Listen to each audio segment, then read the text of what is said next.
In the latest episode, we witnessed a pivotal moment as Ashia and Carlisle finally spent the night together in his room. As dawn approached, Ashia stirred from sleep, her heart heavy with uncertainty. She knew she needed to leave Carlisle's room before anyone else awakened and noticed. Quietly, she slipped away, but once back in her own chambers, she couldn't escape the whirlwind of thoughts flooding her mind. The memory of the previous night clung to her, intense and undeniable. Desperately, she tried to rationalize her emotions, convincing herself it was nothing more than a fleeting reaction. After all, it had been her first time, and surely that was the reason for these unfamiliar feelings. She couldn't possibly desire Carlisle, the crown prince, in such a way. They were bound by nothing more than a contract. Besides, she was no true noblewoman, far from someone who could harbor such emotions for royalty. Meanwhile, in Carlisle's room, as he woke, he instinctively reached for Ashia, only to find the space beside him empty. He paused, contemplating the emptiness of the bed. Had he slept in too long? Perhaps she had quietly left, thinking it best. But rather than feel disappointed, Carlisle found himself surprisingly content. The night they had shared lingered in his mind, leaving him with a warm, satisfied feeling. With a small smile, he summoned his servant and gave a simple order: ask Ashia if she would like to join me for breakfast.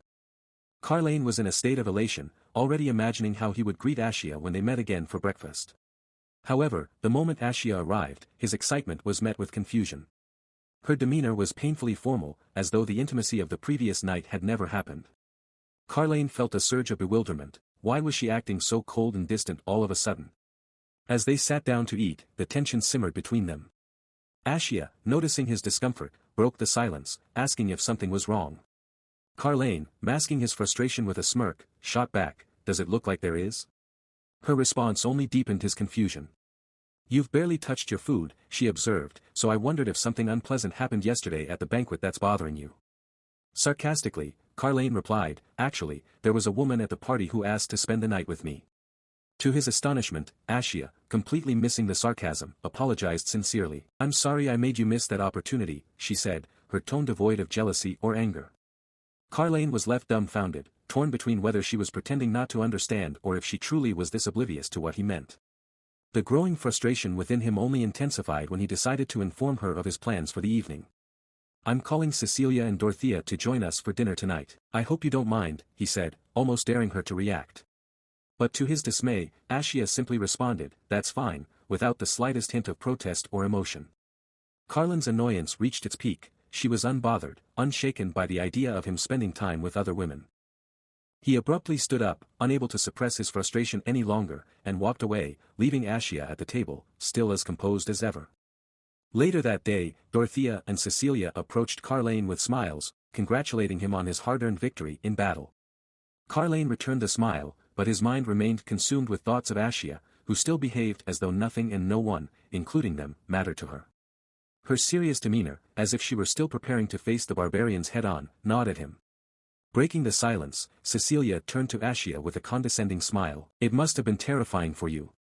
I can't imagine how difficult it must be to lift a sword with a woman's body like yours, she commented, clearly underestimating her. Ashia, with her usual bluntness, replied, I did what I had to do to protect my territory. Sitting around waiting to die never seemed like a better option, so picking up a sword was the easiest choice.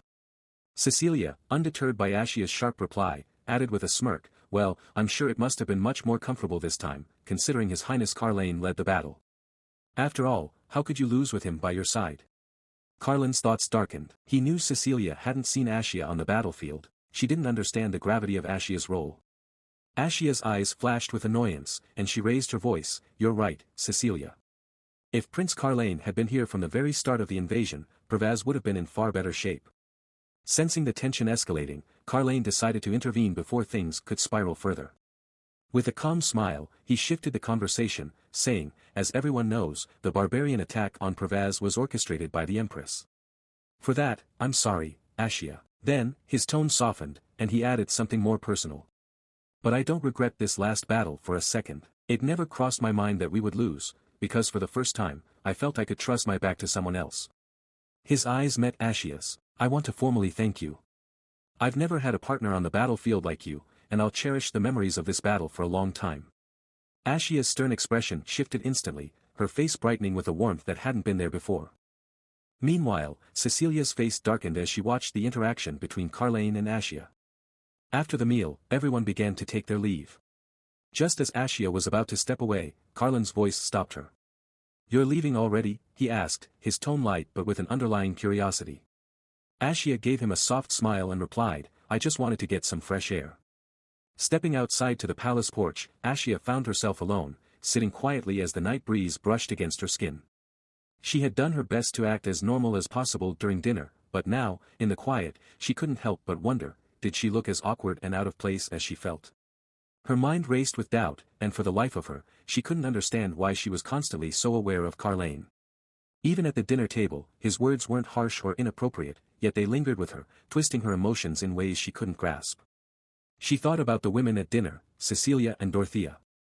They were born into powerful noble families, where refinement and preparation for life at the top were ingrained from birth. Their entire upbringing was designed to mold them into women worthy of standing beside someone like Carlisle, possessing the elegance, abilities, and knowledge to rule the empire. And here was Ashia, an outsider, someone whose engagement with Carlisle had startled so many people in the empire. Now she understood why. When she looked at herself, it was obvious, titles like royal princess or empress seemed so far beyond her reach. Still, she didn't understand why these thoughts hurt her so much. It frustrated her to no end, making her stomach twist with unease. All she wanted was to stop the endless whirl of overthinking. But Carlin's words from earlier echoed relentlessly in her mind, compliments that should have felt reassuring, yet they only deepened the ache inside her. Suddenly, Ashia snapped out of her spiraling thoughts, desperate to silence the tormenting echoes in her mind. In an impulsive effort to divert the pain, she unsheathed a small knife. But before she could do anything, Decker had appeared, stopping her just in time. Ashia, startled, quickly tried to hide the knife, but it was too late. Decker had already seen everything. His eyes darkened with concern, and he immediately demanded, "What were you trying to do, Ashia?" Ashia waved off his question with a forced nonchalance, "It's nothing." But Decker wasn't fooled. "Nothing? What do you mean by that? Have you gone completely mad?" At his words, Ashia's resolve crumbled. She broke down, her voice trembling with the weight of everything she had bottled up. "I just wanted to stop the thoughts in my head, Decker. The things I'm thinking, it's worse than this," she admitted, glancing at the knife she tried to use as a distraction from her emotional turmoil. Decker's eyes softened, and he moved closer, his voice gentler now. "Ashia, you've got to come back to your senses. Whatever you're thinking, whatever you're going through, you can talk to me. I'm always on your side, no matter what. You know that." Ashia nodded, knowing deep down that Decker had always been there for her, but she still shook her head. "I know, but this is something you can't help me with. It's something I need to figure out for myself." She paused, swallowing the lump in her throat. "Please, just give me some time." Without warning, Decker pulled her into a tight embrace. His voice cracked slightly with emotion as he whispered, "Promise me, if it becomes too much, if it's too hard to bear, you'll come to me." Ashia, her heart heavy with guilt and gratitude, nodded into his chest. "I promise."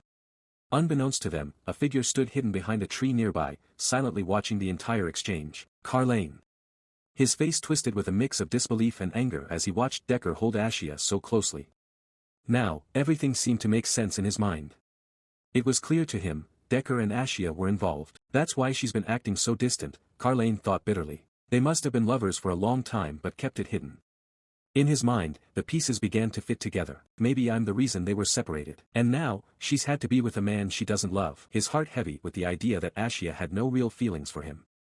In Cecilia's room, her maid eagerly asked how the dinner had gone. Cecilia, with a calm air, replied, "It wasn't bad. His Highness even complimented me." Her maid's eyes lit up, her excitement palpable as she began showering Cecilia with praises, gushing over her achievements and how lucky she was to have caught the attention of the crown prince. But Cecilia remained indifferent, barely moved by the adulation. The maid, undeterred, finally said, "I'm sure you must have stood out more than Lady Ashia today." Cecilia, however, wasn't so sure. With a sigh, she admitted, "I think I may have made some mistakes at the table." Carlisle seemed a little annoyed. She paused, her thoughts drifting back to the dinner. "But perhaps I'm going crazy. There's no way Carlisle would pay much attention to Ashia, right?" Despite trying to convince herself, Cecilia couldn't shake the unsettling feeling she had felt when Carlisle had praised Ashia at the table. Something about it gnawed at her, leaving her uneasy. The next day, Carlisle gathered everyone to announce that he would be heading to the capital to report their victory over the barbarians. Both Bailey and Raffelt immediately expressed their concerns, especially about the potential schemes of the Empress and Matthias that Carlane might encounter. Carlane, however, remained unfazed. "Don't worry," he assured them, "I don't expect any direct confrontation with either of them. Besides, I want to investigate further into the role of the religious groups in this whole affair. It's something I need to handle personally." Then, in a more commanding tone, he turned to Raffelt, "This time, you'll accompany me." Ashia, who had been quietly observing the exchange, spoke up. "Your Highness, perhaps you should also take Decker as a guard." Carlane raised an eyebrow, a faint smile playing on his lips. "You must have a great deal of faith in Decker if you're suggesting him." Ashia didn't hesitate. "I can guarantee it. We've known each other since we were kids. Decker would never betray us." Carlane's expression didn't change, but internally, his thoughts darkened. And no man would ever betray the woman he loves, though he didn't say it aloud, the realization gnawed at him. Bailey added his voice to the conversation, supporting Ashia's suggestion. "I agree, Your Highness. It would be wise to take Sir Donovan Decker with you." Carlane's eyes narrowed, giving Bailey a sharp, intense look. There was a brief moment of hesitation, but finally, Carlane relented. "Very well," he said, his tone steady. Ashia's face lit up with a pleased smile, sensing the agreement. "I could also send a few more guards with Decker," she suggested. "The more people who accompany you, the better." Carlane's expression softened as he nodded in gratitude. "Thank you, Ashia. I don't forget those who stand by me, so, be a little greedy. Ask me for anything when the time comes." Ashia, touched by his words, replied with a respectful bow. "I appreciate your generosity, Your Highness." Word of Carlane's return quickly spread throughout the capital, stirring up excitement in the noble circles. The news even reached the Empress, and her reaction was far from pleasant. She scowled, her mood souring at the thought of Carlane coming back to the heart of the empire. Social circles were already buzzing with the news, and it threatened to disrupt her carefully maintained influence. Meanwhile, Marries burst into a room where Beatrice was sitting. His face was flushed with panic, and he practically shouted, "Carlane is coming back." Beatrice, startled, barely had time to react before Marries continued, "We have to get Carlane. This is our chance." Beatrice frowned, utterly confused. "What are you talking about, Marries?" Pacing frantically, Marries explained, "Carlane's coming back to the capital for my head. He wants to take me down. We have to stop him before he can get a foothold. We need to get him locked down somehow, before he ruins everything." Beatrice, her voice calm yet laced with urgency, tried to reason with Marries. "Carlane has done nothing wrong. If we move against him now, we'd only be antagonizing the crown prince. Do you really think this is the time to make such a reckless move?" But Marries, frantic, shot back, "This is exactly the time. We can't just sit back and wait. We need to talk to father about it." Without warning, Beatrice slapped Marries, her frustration boiling over. The sudden act left Marries stunned, his eyes wide as he grasped his cheek in disbelief. The anger in Beatrice's face was unmistakable. "I've pampered you too much since you were a child," she hissed. "Is this what you become? You actually think we should go to the Emperor and ask him to imprison Carlane? Do you really believe father would go back on his word so easily?" Her voice grew louder, filled with a fury she rarely let show. "Even if you somehow manage to lock Carlane up, you will still live in his shadow." Seeing his quiet submission, Beatrice took a deep breath, her voice lowering as she tried to compose herself.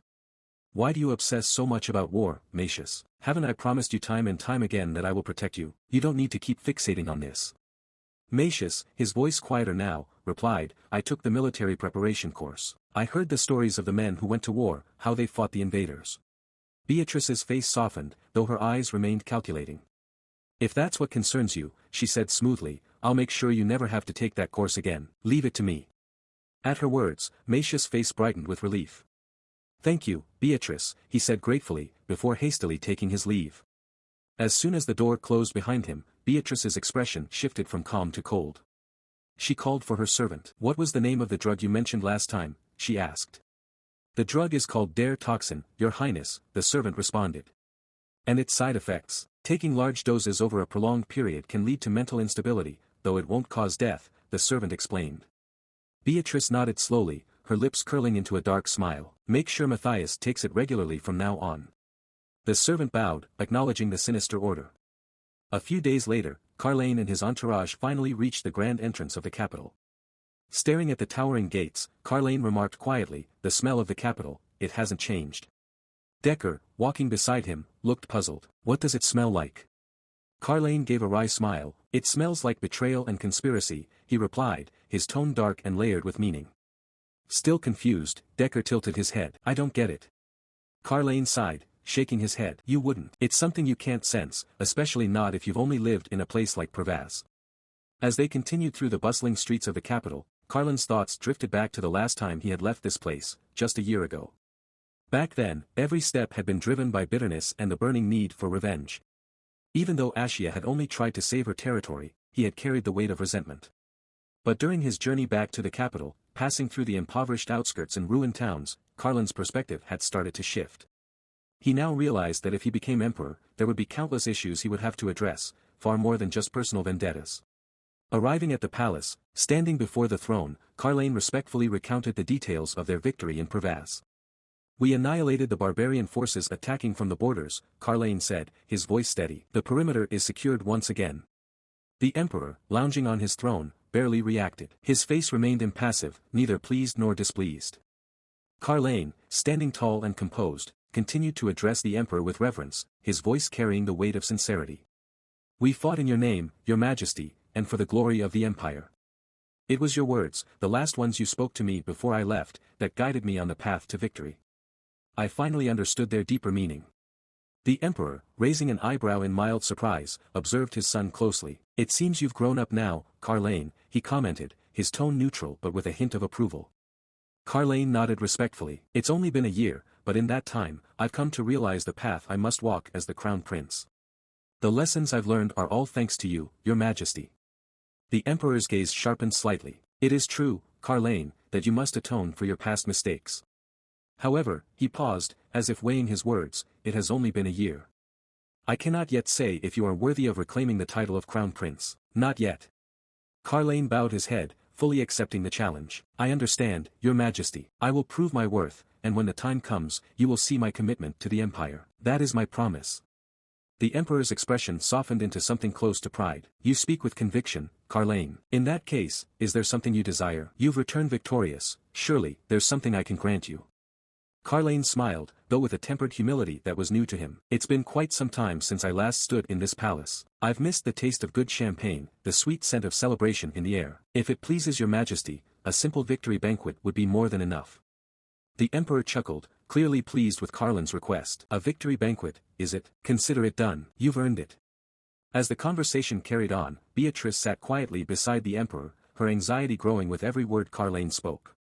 She studied him carefully, noting the confidence in his posture and the calmness in his tone. It was as if the arrogant, reckless brat she once knew had been replaced by a shrewd and calculating man. He was no longer the Carlisle she had dismissed as a rival. A question gnawed at her, echoing in her mind. What on earth did Carlisle come back to do in the capital? Beatrice's eyes darkened as her thoughts raced. She had never expected Carlisle to return so transformed. The stakes had just been raised.